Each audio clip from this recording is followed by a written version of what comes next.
Hey, it's your favorite YouTube host on most things real estate. Welcome back to another week's episode of Closed by Mo. My name is Mohammed. I'm hopefully your favorite host on most things real estate. I'm also a real estate investor and a realtor. Now, because I'm a realtor and an investor at the same time, it puts me in a very unique position to be able to field questions from a lot of newbie investors who are looking to start getting into the real estate game. I'm very active on social media. I'll put the links below too. I'm also very active on some of the online forums for real estate. And about, I would say, 5 times a week, I got asked this question. Hey Mo, can I invest in New York City? Can I house hack in New York City? Is that even possible? What about Long Island? I get some variation of this question enough times that I've actually been able to build out mentally a little bit of a profile. So if you're asking me this question, my hunch is some of these things probably apply to you. Now, what I mean by that is you're probably in your mid to late 20s all the way to your late 30s, if not early 40s. You have a very stable, probably almost six-figure job, which you've been in for a few years. You have possibly six-figure savings as well as retirement savings. You know you want to live in New York City, so you know you don't want to move. You might even have an idea of which neighborhood you want to be living in or which neighborhood you want to be house hacking in.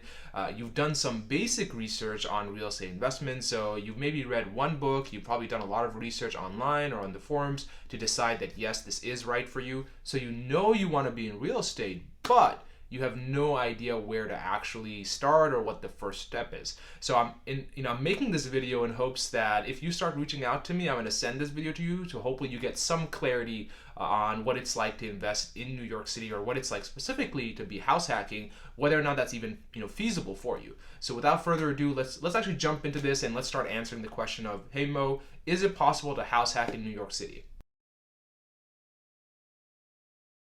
The short answer is yes, and that's it. Time to go home. No, but the longer answer is yes, of course, but it depends. Now, what I mean by that is, I initially get really excited when I'm about to help someone purchase their first home, especially if it's a first investment property or even a second investment property. But I always like to advise my clients that there's a lot of people in real estate, especially in New York City, that will happily help you part with your money. If people know that you have money to spend and you're motivated to spend it, they're going to try and limit the amount of barriers that they'll place in front of you to get you to spend their money, and hopefully they'll earn their commission. My mission is to empower you to help you make the right decision. The last thing I want to do is help you find a property that works out for you to only have you in 3 months regret that decision. It's a very big purchase, and you should do it with the right mindset and especially with the right people by your side. Now, the reason I say it depends is because you have to better understand what your goals are. Real estate investment is one of those beautiful things where nothing is black and white. There's so many different avenues that you can take a particular investment approach in. For example, the reason I say that, for example, is because a deal that's bad to one person might be the best deal to another person, right? The numbers might be the exact same, but if two different people have two different goals, they're going to see those deals in completely different perspectives. So for example, I always like to ask my clients, okay, so you want to house hack or you want to invest. Are you investing for cash flow? Are you investing for BRRRR, which is the buy, rehab, rent, refinance, repeat, where you force appreciation? Are you investing to just buy and hold but sell it in 10 years to get some of that appreciation? Are you just buying and holding just so you can rent it out indefinitely and just you enjoy whatever cash flow you're getting?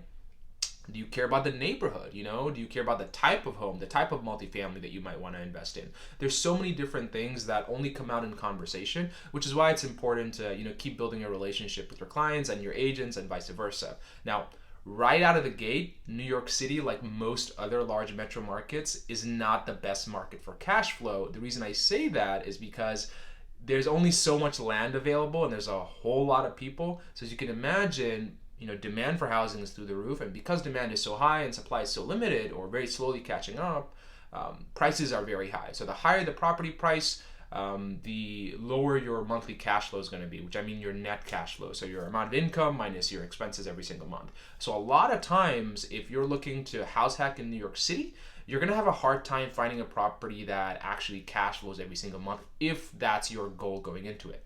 Now, I'm not saying it doesn't exist because I have found properties on market and off market that do cash flow depending on the number of units. But knowing your personality, if you're watching this video and it's your first time or second time looking to house hack into New York City, you're probably not wanting something that's going to need a lot of rehab, which unfortunately, multifamily properties that do end up cash flowing in New York City typically need a little bit of, TLC to get them up to that standard where you can rent it out for the market value. So again, it's not impossible, but you just have to decide what you want going into it. And if you're anything like me, when I first started out, you know you want something a little bit more turnkey, so that way you don't have to stress too much about putting money into it for rehab. And if you do want something more turnkey, you're going to pay the price for it because property prices are going to be generally higher for something that's more of a turnkey investment, right? Now, just because you're at a negative cash flow, it doesn't mean that it's a bad investment. And this goes back to understanding what your actual goals are, right? So if you told me, hey Mo, I absolutely need a property in New York City, a multifamily property in New York City that I can house hack in, so I can live in and I can rent out the other units, and I must cash flow every single month after paying off my monthly mortgage payment and expenses. That's going to be very difficult to find, assuming you're putting down just a standard down payment, not going anything above 20%. It gets harder with the lower the down payment you go, because obviously the lower the down payment, the higher your monthly mortgage note, right?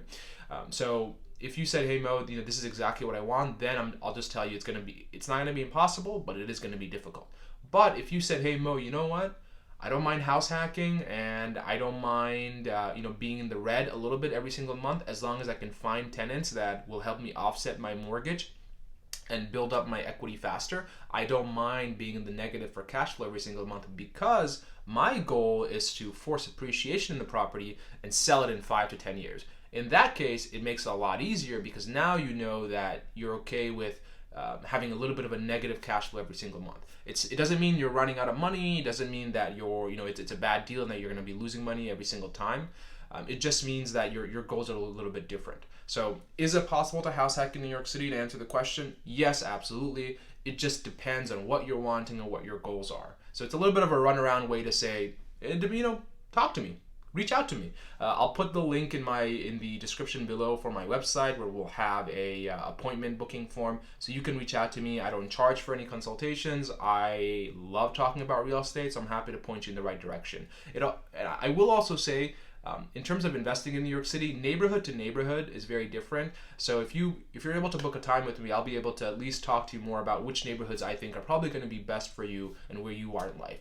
And with that, thank you so much for watching. I really hope you found this video a little bit helpful, because I know I get asked this question quite a bit. So I'm hoping you get some value from it. I'll see you guys next week. Bye.